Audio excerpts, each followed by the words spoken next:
പോക്കോയുടെ പോക്കോ X7 Pro എന്ന പുതിയൊരു smart phone ഇപ്പം ഇന്ത്യൻ മാർക്കറ്റിൽ ലോഞ്ച് ചെയ്തിട്ടുണ്ട്. ഈ ഒരു സ്മാർട്ട് ഫോൺ 27,000 രൂപ പ്രൈസ് റേഞ്ചിലായിട്ടാണ് വരുന്നത്. ഈ ഒരു വീഡിയോയിൽ നമ്മൾ നോക്കാൻ പോകുന്നത് പോക്കോ X7 Pro എന്നുള്ള സ്മാർട്ട് ഫോണിനെ പറ്റിയിട്ടാണ്. നമ്മൾ ആദ്യം ഫീച്ചേഴ്സും കാര്യങ്ങളൊക്കെ നോക്കുകയാണെന്നുണ്ടെങ്കിൽ ഡിസ്പ്ലേയുടെ കാര്യത്തിൽ 6.73 ഇഞ്ചിന്റെ 1.5K റെസൊല്യൂഷനിൽ വരുന്ന ഡിസ്പ്ലേ ആണ് ഈ ഫോണിൽ വരുന്നത്. ഫുൾ HD റെസൊല്യൂഷനേക്കാളും ബെറ്റർ ആയിട്ടുള്ള റെസൊല്യൂഷൻ വരുന്നുണ്ട്. AMOLED ഡിസ്പ്ലേ ഇതിൽ വരുന്നുണ്ട്. പിന്നെ ഫ്ലാറ്റ് ആയിട്ടുള്ള ഡിസ്പ്ലേ ആണ് ഇതിൽ വരുന്നത്. 120 ഹെർട്സിന്റെ റിഫ്രഷ് റേറ്റ് ഒക്കെ സപ്പോർട്ട് ചെയ്യുന്നുണ്ട്. 450 ഹെർട്സിന്റെ ടച്ച് സാമ്പിളിംഗ് റേറ്റ് വരുന്നുണ്ട്. 12-bit ഡിസ്പ്ലേ, ഡോൾബി വിഷൻ ഇതുപോലുള്ള ഫീച്ചേഴ്സ് ഒക്കെ ഇതിൽ സപ്പോർട്ട് ചെയ്യുന്നുണ്ട്. അതൊക്കെ നല്ല കാര്യങ്ങൾ തന്നെയാണ്. പിന്നെ പീക്ക് ബ്രൈറ്റ്നസ് വരുന്നത് 3200 നിറ്റ്സ് ആണ്. 1920 ഹെർട്സിന്റെ PWM ഡിമ്മിംഗ് എന്നുള്ള ഫീച്ചർ ഇതിൽ സപ്പോർട്ട് ചെയ്യുന്നുണ്ട്. ഗൊറില്ല ഗ്ലാസ് 7യുടെ പ്രൊട്ടക്ഷൻ ആണ് ഇതിൽ വരുന്നത്. അപ്പൊ ഡിസ്പ്ലേ ഫീച്ചേഴ്സ് മൊത്തത്തിൽ നോക്കുമ്പോൾ ഈ ഒരു പ്രൈസ് റേഞ്ചിനനുസരിച്ചിട്ടുള്ള അത്യാവശ്യം നല്ല ഡിസ്പ്ലേ ഫീച്ചേഴ്സ് ഒക്കെ ഇതിൽ വരുന്നുണ്ട് എന്ന് പറയാവുന്നതാണ്. പിന്നെ in display finger print sensor ഇതിൽ വരുന്നുണ്ട്. ഫോണിന്റെ വെയിറ്റ് വരുന്നത് ഏകദേശം 195 ഗ്രാം ആണ്. തിക്നെസ് വരുന്നത് 8.3 mm ആണ്. പിന്നെ ഇതില് IP69 റേറ്റിംഗ് ഒക്കെ സപ്പോർട്ട് ചെയ്യുന്നുണ്ട്. അപ്പൊ മികച്ചൊരു IP റേറ്റിംഗ് ഇതിൽ കൊടുത്തിട്ടുണ്ട്. ഈ ഒരു പ്രൈസ് റേഞ്ചിൽ അത് നല്ലൊരു കാര്യം തന്നെയാണ്.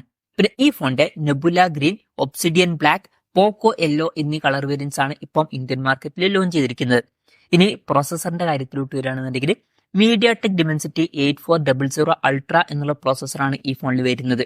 ഈ ഒരു പ്രൈസ് റേഞ്ചിൽ ഇത് വളരെ മികച്ചൊരു പ്രോസസറാണ് എന്നൊക്കെ പറയാവുന്നതാണ്. ഈ ഒരു പ്രൈസ് റേഞ്ചിൽ ബെസ്റ്റ് എന്നുള്ള രീതിയിൽ തന്നെ നമുക്ക് പറയാവുന്നതാണ്. പിന്നെ ശ്രദ്ധിക്കേണ്ട ഒരു കാര്യം എന്താ വെച്ചാൽ പോക്കോയുടെ തന്നെ പോക്കോ F6 5G എന്ന സ്മാർട്ട് ഫോൺ 25,000 രൂപ പ്രൈസ് റേഞ്ചിലൊക്കെ ആയിട്ട് ഇപ്പൊ ലഭിക്കുന്നുണ്ട്. അതിൽ സ്നാപ്ഡ്രാഗൺ 8s Gen 3 എന്ന അത്യാവശ്യം നല്ല പവർഫുൾ ആയിട്ടുള്ള ഒരു പ്രോസസറാണ് വരുന്നത്.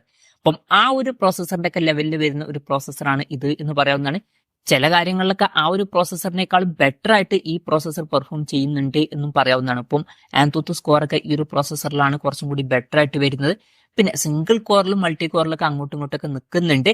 എന്തായാലും ഈ ഒരു പ്രൈസ് റേഞ്ചിൽ ഇത് വളരെ മികച്ച ഒരു പ്രോസസർ എന്ന് തന്നെ പറയാവുന്നതാണ്. അപ്പൊ നിങ്ങൾ പെർഫോമൻസ് ഓറിയന്റഡ് ആയിട്ടുള്ള ഒരു സ്മാർട്ട് ഫോൺ ആണ് ഈ ഒരു പ്രൈസ് റേഞ്ചിൽ നോക്കുന്നത് എന്നുണ്ടെങ്കിൽ കൺസിഡർ ചെയ്യാൻ പറ്റിയിട്ടുള്ള ഒരു ഓപ്ഷൻ തന്നെയാണ് ഇത്. ഇനി സ്നാപ്ഡ്രാഗണിന്റെ പ്രോസസറാണ് വേണ്ടതെന്നുണ്ടെങ്കിൽ ഇതിന് പകരം പോക്കോ F6 ഓപ്ഷനിലുണ്ട്. പിന്നെ ഇതിൽ 5G സപ്പോർട്ടും കാര്യങ്ങളൊക്കെ വരുന്നുണ്ട്. ബേസ് വേരിയന്റിൽ തന്നെ 8GB റാമും 256GB ഇന്റേണലും കൊടുത്തിട്ടുണ്ട്. പിന്നെ 12GB റാമും 256GB ഇന്റേണലുമായിട്ട് വരുന്ന ഒരു വെർഷനും വരുന്നുണ്ട്. LPDDR5Xന്റെ റാമും UFS 4.0 സ്റ്റോറേജ് ടൈപ്പ് ഒക്കെ ഇതിൽ വരുന്നുണ്ട്. പിന്നെ IR ബ്ലാസ്റ്റർ എന്നുള്ള ഫീച്ചർ ഇതിൽ വരുന്നുണ്ട്. അപ്പൊ ഈ ഫോൺ റിമോട്ടൊക്കെ ആയിട്ട് യൂസ് ചെയ്യാൻ കഴിയുന്നതായിരിക്കും. NFC-യുടെ സപ്പോർട്ട് ഇതിൽ വരുന്നുണ്ട്. പിന്നെ ഫോൺ വെട്ടനീറ്റായിരിക്കാൻ വേണ്ടിയിട്ട് 3D ഐസ് ലൂപ്പ് സിസ്റ്റം ഇതിൽ കൊടുത്തിട്ടുണ്ട്. സ്റ്റെയിൻലെസ് VC കൂളിംഗ് സിസ്റ്റം ഒക്കെ ഇതിൽ വരുന്നുണ്ട്. പിന്നെ ഏരിയ വരുന്നത് 5000 mm² ആണ്. പിന്നെ സ്റ്റീരിയോ സ്പീക്കേഴ്സ് ഈ ഫോണിൽ വരുന്നുണ്ട്. ഡോൾബി അറ്റ്മോസിന്റെ സൗണ്ട് സപ്പോർട്ട് ചെയ്യുന്നുണ്ട്. ആൻഡ്രോയിഡ് 15 ബേസ് ആയിട്ടുള്ള ഹൈപ്പർവോയ്സ് സോഫ്റ്റ്വെയർ ആണ് ഈ ഫോണിൽ വരുന്നത്. 3 കൊല്ലത്തെ വോയിസ് അപ്ഡേറ്റും 4 കൊല്ലത്തെ സെക്യൂരിറ്റി അപ്ഡേറ്റ്സും കാര്യങ്ങളൊക്കെ നമുക്ക് ലഭിക്കുന്നതായിരിക്കും. ക്യാമറയുടെ കാര്യത്തിലോട്ട് വരികയാണെന്നുണ്ടെങ്കിൽ ഫോണിന്റെ പിന്നിൽ ഡ്യുവൽ ക്യാമറ സെറ്റപ്പ് ആണ് വരുന്നത്. 50 മെഗാ പിക്സലിന്റെ സോണി LYT600ന്റെ മെയിൻ ക്യാമറ സെൻസറാണ് ഇതിൽ വരുന്നത്. വോയിസിന്റെ സപ്പോർട്ട് വരുന്നുണ്ട്. 8 mega pixel ultra wide angle ലെൻസും ഇതിൽ കൊടുത്തിട്ടുണ്ട്. പിന്നെ ഫ്രണ്ടിൽ 20 മെഗാ പിക്സൽ സെൽഫി ക്യാമറ ആണ് വരുന്നത്. അപ്പം ഓൺ പേപ്പർ തരക്കേടില്ലാത്തൊരു ക്യാമറ സ്പെസിഫിക്കേഷൻ വരുന്നുണ്ട് എന്ന് പറയാവുന്നതാണ്. പിന്നെ ഇത് ക്യാമറ ഫോക്കസ്ഡ് ആയിട്ടുള്ള ഒരു ഫോണല്ല, അതും ഒന്ന് ശ്രദ്ധിക്കണം. ബാറ്ററിയുടെ കാര്യത്തിൽ 6550 mAh ബാറ്ററിയാണ് ഇതിൽ വരുന്നത്. വളരെ മികച്ചൊരു ബാറ്ററി കപ്പാസിറ്റി ഇതിൽ വരുന്നുണ്ട്. അത് നല്ലൊരു കാര്യമാണ്. 90 വാട്ടിന്റെ ഫാസ്റ്റ് ചാർജ് സപ്പോർട്ട് വരുന്നുണ്ട്. നല്ലൊരു ചാർജിങ് സ്പീഡും ആണ് ഇത്.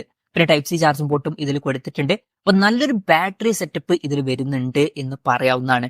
അപ്പം ഇതൊക്കെയാണ് ഫീച്ചേഴ്സിനെ പറ്റി പറയാനുള്ള കാര്യങ്ങൾ. പിന്നെ വിലയുടെ കാര്യത്തിലോട്ട് വരികയാണെന്നുണ്ടെങ്കിൽ 8GB റാം വെർഷന്റെ വില വരുന്നത് 26,999 രൂപയാണ്. 12GB റാം വെർഷന്റെ വില വരുന്നത് 28,999 രൂപയാണ്. ജനുവരി 14 മുതലാണ് ഈ ഫോണിന്റെ സെയിലും കാര്യങ്ങളൊക്കെ സ്റ്റാർട്ട് ചെയ്യുന്നത്.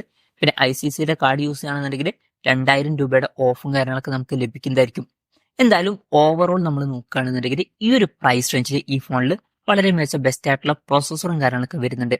അപ്പം പെർഫോമൻസ് ഓറിയന്റഡ് ആയിട്ടുള്ള അത്യാവശ്യം നല്ലൊരു ഫോണാണ് ഈ ഫോൺ എന്നൊക്കെ പറയാവുന്നതാണ്. പിന്നെ ബാക്കി ഫീച്ചേഴ്സും അത്യാവശ്യം തരക്കേടില്ലാത്ത നല്ല ഫീച്ചേഴ്സ് ആണ്. നല്ല ഡിസ്പ്ലേ ഫീച്ചേഴ്സ് വരുന്നുണ്ട്. പിന്നെ മികച്ച ബാറ്ററി സെറ്റപ്പ് വരുന്നുണ്ട്. ഓൺ പേപ്പർ ക്യാമറ സ്പെസിഫിക്കേഷൻ വലിയ തരക്കേടില്ല എന്ന് പറയാം. ഇതൊരു ക്യാമറ ഫോക്കസ്ഡ് ആയിട്ടുള്ള ഫോൺ അല്ല എന്നുണ്ടെങ്കിലും മൊത്തത്തിൽ നോക്കുമ്പോൾ അത്യാവശ്യം നല്ല പെർഫോമൻസ് വരുന്ന, അത്യാവശ്യം നല്ല ഡിസ്പ്ലേ ഫീച്ചേഴ്സുമായിട്ട് വരുന്ന, നല്ല ബാറ്ററിയുമായിട്ട് വരുന്ന ഒരു ഫോണാണ് ഈ ഫോൺ എന്ന് പറയാം. ഈ ഒരു പ്രൈസ് റേഞ്ചിൽ തീർച്ചയായിട്ടും കൺസിഡർ ചെയ്യാൻ പറ്റിയിട്ടുള്ള ഒരു ഓപ്ഷൻ തന്നെയായിരിക്കും ഇത്, പ്രത്യേകിച്ച് പെർഫോമൻസ് ആണ് നോക്കുന്നത് എന്നുണ്ടെങ്കിൽ. അപ്പൊ അതാണ് ഈ ഒരു ഫോണിനെ പറ്റിയിട്ടുള്ള എന്റെ ഒരു പേഴ്സണൽ അഭിപ്രായം. ഈ ഒരു ഫോണിനെ പറ്റിയിട്ടുള്ള നിങ്ങളുടെ അഭിപ്രായം കൂടി ജസ്റ്റ് ഒന്ന് കമന്റ് ചെയ്യുക.